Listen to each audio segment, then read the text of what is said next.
This is Nightline and I'm Norzi Patwanci. News making the headlines. Malaysia to start COVID-19 vaccinations by end of February, says Prime Minister. And no house visits for this year's Chinese New Year. Celebrations only with family members in same household.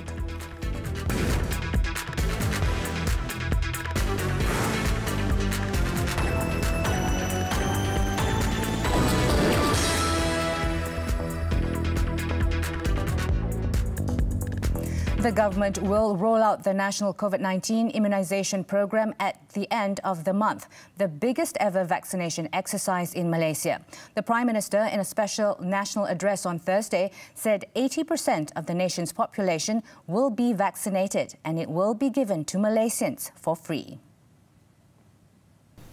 Vaksin COVID-19 adalah antara sinar harapan kita yang paling utama untuk kita menang dalam perang melawan COVID-19. Kerajaan telah berjaya menempah vaksin COVID-19 dengan pengantaran pertama bekalan vaksin ini dijadualkan tiba di negara kita ini pada bulan ini juga. InsyaAllah. Penghantaran pertama vaksin COVID-19 ini melibatkan vaksin keluaran syarikat Pfizer dan BioNTech yang telah menunjukkan kadar keberkesanan yang tinggi iaitu pada tahap 95%. Tan Sri Muhyiddin said the program is divided into 3 phases, where the first would involve 500,000 health and non-health frontliners, which is scheduled to end in April. The second phase, to start from April until August this year, is for those who are at risk of contracting the virus, such as senior citizens, disabled and people with underlying health conditions. The last phase will see those aged 18 and above receiving their doses from May to February next year. The Prime Minister said Science, Technology and Innovation Minister Khairi Jamaluddin has been appointed as the programme's coordinating minister. Tan Sri Muhyiddin also stressed that the government has listened to the views of the industry and the public not to shut down the economy during the Movement Control Order MCO. As such, the Prime Minister said it was time for them to strictly comply with the SOP imposed by the government. I urge the industry and the public to comply strictly with the SOPs imposed by the government. Of course, the government listens to your views by not shutting down the economy during the Movement Control Order period. So please reciprocate this gesture by complying strictly with the SOP so that we can ensure business and trade will continue to operate while at the same time help break the chain of COVID-19 transmissions at the workplace and in the community. Tan Sri Muhyiddin said the heftier fines will be imposed on repeat offenders or those who were let off earlier with warnings. He added that disciplinary action could be taken against civil servants found defying SOPs, including in their work-from-home policy. The Prime Minister said the latest COVID-19 data showed that 59% of infections involved workplaces, while the manufacturing sector has recorded 128 clusters, followed by the construction at 82 and services sectors at 61. He also maintained that the emergency proclaimed by the King was purely aimed at curbing the spread of COVID-19 more effectively and to protect the people's lives. At the special address, the Prime Minister disclosed that COVID-19 hospitals nationwide, including the intensive care units, are nearing 100% capacity. And due to this, Tan Sri Muhyiddin Yassin said the situation needs to be addressed immediately. He pointed out that the move is necessary so that the nation's health system will not be paralysed. Buat masa ini, kerajaan telah memulakan kerjasama dengan pihak penyedia perkhidmatan perubatan swasta untuk menggunakan hospital, klinik, makmal, kepakaran, perkhidmatan dan sumber manusia bagi tujuan membantu meringankan beban yang ditanggung oleh Kementerian Kesihatan. Dan untuk tujuan ini, konsep hospital cluster di antara hospital-hospital di bawah Kementerian Kesihatan ini akan diperluaskan bagi merangkumi hospital-hospital awam lain seperti hospital universiti, hospital angkatan tentera, hospital-hospital swasta yang akan digunakan untuk merawat pesakit COVID-19. Hospital swasta akan diletakkan di bawah pengoperasian hospital cluster dengan sektor awam di bawah pusat kawalan COVID-19 bersepadu. To implement this, the Prime Minister said one of the important aspects of the state of emergency was the Emergency Ordinance for Essential Powers 2021, which allows the government to temporarily outsource private health facilities, which will be in effect until the end of the state of emergency in August this year. Tan Sri Muhyiddin said the Health Ministry has begun cooperation with 31 private hospitals to outsource the treatment of non-COVID-19 patients, where a 27 million ringgit allocation has been given for this purpose, adding that both government and private labs are also coming together to increase COVID-19 testing capacity. This year's Chinese New Year celebration will be a quiet one for states and federal territories under the Movement Control Order, or MCO, as the government revealed its strict standard operating procedures, or SOPs, for the celebration. Senior Minister for Security, Datuk Sri Ismail Sabri Yaakob, said celebrations will only be allowed among family members within the same household, and visiting will not be allowed. Upacara semayang di toko tidak dibenarkan kecuali hanya 5 orang ahli jawatan kuasa tokong saja yang dibenarkan. Ya. Oleh itu semua penganut masyarakat Cina digalakkan melakukan upacara semayang di rumah masing-masing saja. Cultural performances such as lion and dragon dance, Chinese operas, lantern and chingay parades are also on the banned list. As for Sarawak, the senior minister said it was up to the state government to come up with their own SOPs, as only some areas in the state are under the MCO.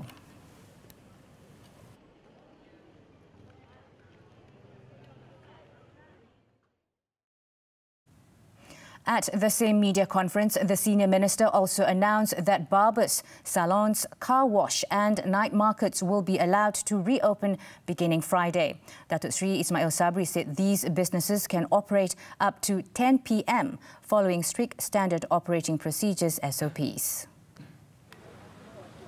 For night markets, they will be allowed to open at 4 p.m. with similar SOPs such as 1 meter distancing between stalls and single entry and exit points.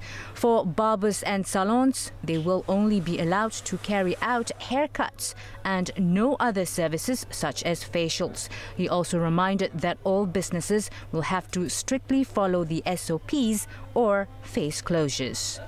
Kalau ada kes positif saja di tempat tersebut, maka akan ditutup. Yang pertama. Yang kedua, kalau ada pelanggaran SOP pun, juga kita akan ambil tindakan, mungkin akan ditutup juga. Mana yang kita benarkan tadi, perlu patuh pada SOP. Kalau pasar malam, tiba-tiba tak patuh pada SOP. Dan dari segi report yang diterima, mereka tidak patuh, maka pasar malam itu akan ditutup.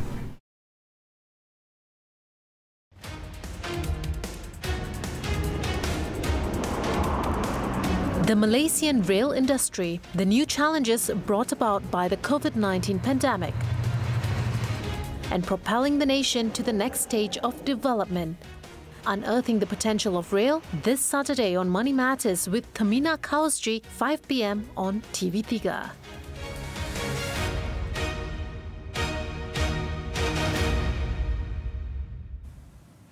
The Health Ministry has urged the public to go for early screening for cancer to identify the early signs and symptoms of the disease. Health Director General Tan Sri Dr. Nur Hisham Abdullah said early detection as well as quick and effective treatment would provide patients with a better chance of recovery. In a statement in conjunction with World Cancer Day on Thursday, Tan Sri Dr. Nur Hisham said the ministry has always been committed in encouraging the public to adopt a healthy lifestyle. He said cancer is one of the most feared chronic diseases and can have a high negative impact on patients, families and the country, with breast cancer being the most common at 19%, followed by colorectal or colon cancer and lung cancer. He added 1/3 of cancer deaths is associated with, among others, overweight, low intake of fruits and vegetables, poor physical activity, smoking and alcohol consumption. Smoking is the leading risk factor for cancer and contributes up to 22% of deaths due to cancer. In the meantime, Prime Minister Tan Sri Muhyiddin Yassin, in a Facebook post, shared his experience fighting cancer, saying that he understood the pain and the suffering of cancer patients in battling the disease. The Prime Minister also called on the people from all walks of life to play their parts in preventing and fighting the disease by adopting a healthy lifestyle.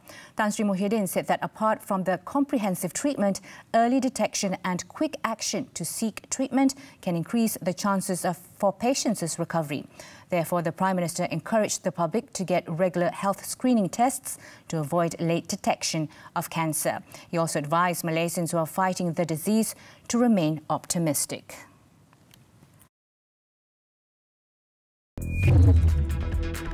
Still to come on Nightline, bus driver sent to the gallows for girlfriend's murder. Stay with us.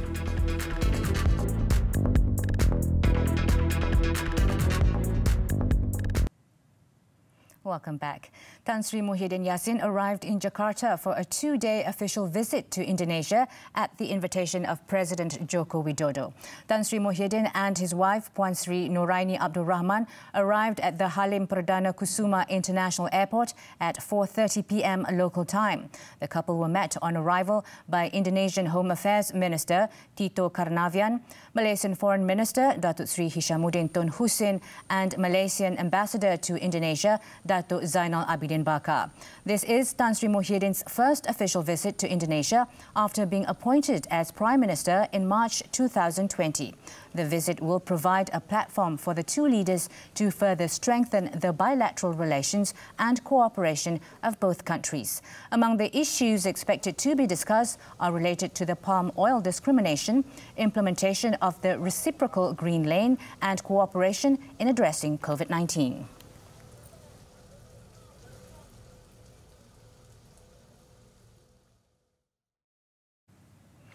Prasarana Malaysia Berhad will lodge a report with the Malaysian Anti-Corruption Commission after it suffered almost 500 million ringgit in losses from the Al-Mashair Al-Muqaddashah Makkah Metro Southern Line or MMMSL project in Saudi Arabia.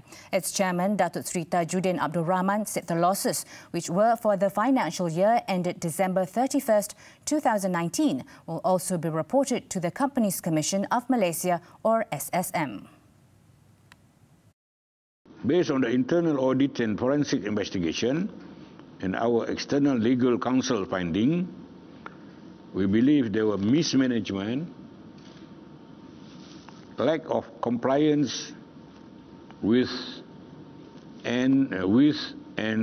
oversight in internal governance, including elements of negligence, failure to discharge fiduciary duties, and abuse of power. He said the investigations took up to 18 months as it required the cooperation of subcontractors and consultants who were based overseas. Prasarana also faced difficulties tracking down former employees who were no longer with the company upon completion of the project. The MMMSL train operation in Saudi Arabia stretches over 1.8 kilometers with 9 stations connecting Arafah, Mina and Jamrah. Police have confirmed that the male suspect, who is the stepfather of a 7-year-old boy who allegedly drowned in a barrel and is believed to have been abused last week, was charged in court in September last year on charges of beating his wife. Melaka Police Chief Dato' Abdul Majid Muhammad Ali said police are still in the midst of completing probe into the case, in which both the stepfather and the biological mother have been remanded. Dalam kes ni kita sedang mengemaskan kita punya siasatan, dan suspek ni dia punya riman akan habis, yang kes bunuh akan habis hari Jumaat. Besok dia punya riman habis. Akan sambung boleh tu. Ya? Dan akan disambung lagi. So kita sahkan memang suami dia pernah didakwa di mahkamah kerana memukul isteri dia. Kita akan lengkapkan siasatan. In the incident at about 4 p.m. last Friday, police received a call from the suspect, who is also the victim's stepfather, reporting that his son had drowned in a water barrel as high as 60.9 centimeters in the house. The body was later safely buried in Jasin last Monday. In Johor, the Johor Bahru High Court on Thursday sentenced a bus driver to death by hanging after he was found guilty of killing his girlfriend in Pasir Gudang 5 years ago. The court handed down the sentence on 37-year-old M. Sivasankar after finding that the defence had failed to raise reasonable doubts at the end of the defence case. In the judgment, Judicial Commissioner Shahna Sulaiman said the argument by the defence that the accused was not at the murder scene but was in Masai when the murder took place, and his denial of having a motive to kill the victim, a cleaner at the Changi International Airport, because he and the victim were good friends, were mere denial and an afterthought. He said the testimony by the accused's wife and uncle also could not confirm the whereabouts of the accused when the murder took place. And the defence by the accused of being in Masai was also not raised during the prosecution's case. Sivasankar was charged under Section 302 of the Penal Code with murdering 23-year-old V. Durga Devi at Taman Saintex, Pasir Gudang at 12:15 p.m. on November 21st, 2016. Police busted a drug trafficking syndicate in Perlis after successfully arresting 8 individuals and seizing 250.25 kilograms of cannabis and 770 kilograms of ketum leaves, estimated at 640,000 ringgit, in 3 separate raids in Padang Besar last Monday. Federal Narcotics Criminal Investigation Department Deputy Director DCP Zainuddin Ahmad said the raid carried out between 6:30 a.m. and 9:45 a.m. also involved a house believed to be the main source of drug supply that smuggled marijuana from neighbouring countries before it was distributed to the Klang Valley. DCP Zainuddin said in the raid, a 12-year-old boy was among the 8 suspects picked up. He said the 2 main suspects, aged 41 and 51, were remanded for 7 days starting February 1st for further investigation, while the rest, including the 12-year-old, were released on police bail last Tuesday. The case was being investigated under the Dangerous Drugs Act 1952 and the Poisons Act 1952. Internet providers in Myanmar block Facebook services after government order. This and more from the Foreign Front after the breather. Myanmar's military government ordered internet providers in the country to block Facebook-owned services in Myanmar on Thursday in a bid to quell dissent, days after military leaders seized power in a coup. A letter posted online by the Communications and Transport Ministry said the restrictions would remain in place until February 7th for the sake of stability. The ministry also said currently the people who are troubling the country's stability are spreading fake news and misinformation and causing misunderstanding among people by using Facebook. Network monitoring group NetBlocks confirmed state-owned telecom MPT said it had blocked Facebook as well as its Messenger, Instagram and WhatsApp services. While Norway's Telenor ASA said it had just blocked Facebook to comply with the directive. The move to silence online activity came after police filed charges against former leader Aung San Suu Kyi, who has not been seen since she was detained on Monday morning for illegally importing communications equipment. Facebook, which also owns Instagram and WhatsApp, confirmed the disruption. Facebook, used by about half of Myanmar's 53 million people, which for many is synonymous with the internet, has emerged as a key platform for opposition to Monday's coup, with photos of civil disobedience campaigns and nightly pot and pan protests widely shared.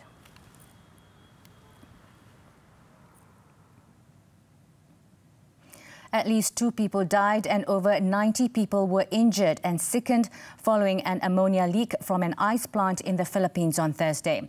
Navotas City Mayor Toby Tiangco said the incident also caused hundreds of residents to flee to safety, fearing the effects of the chemical leak. More than 90 residents and employees were taken to hospitals after being exposed to the leaking ammonia. More than 20 remained in hospitals complaining of breathing difficulties, eye and skin irritation and other illnesses. Tiangco said investigators were trying to determine if the ammonia leak was from a pipe or was set off after a half-filled tank exploded. He apologized to the victims, saying the company, which is partly owned by his mother, would shoulder all medical and burial expenses. The plant has been ordered closed and will not reopen until it puts in place additional safeguards.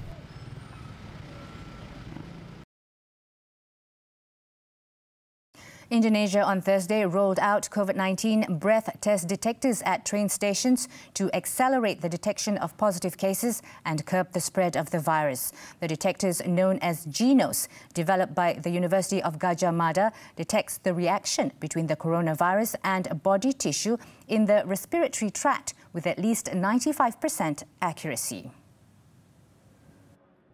Subjects are required to blow into a bag and the result is available in just 2 minutes. Those with positive readings are required to undergo a confirmatory PCR test later. A similar breath test for COVID-19, Spironos, developed by a Dutch health technology company, is being rolled out in the Netherlands to speed up its testing process. Indonesia on Thursday reported 11,434 new confirmed COVID-19 cases and 231 deaths. The country has the biggest coronavirus battle in Southeast Asia, with about 1.1 million infections and more than 30,000 deaths, putting its hospitals under severe stress.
Let's take a look at the highlights in Malaysia's main newspapers for Friday, February 5th.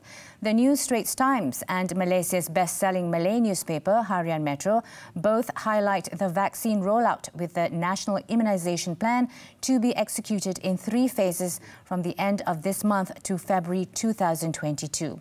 While the nation's healthcare system reaches a breaking point with ICUs almost full due to COVID-19, the vaccine rollout offers a new hope for Malaysians.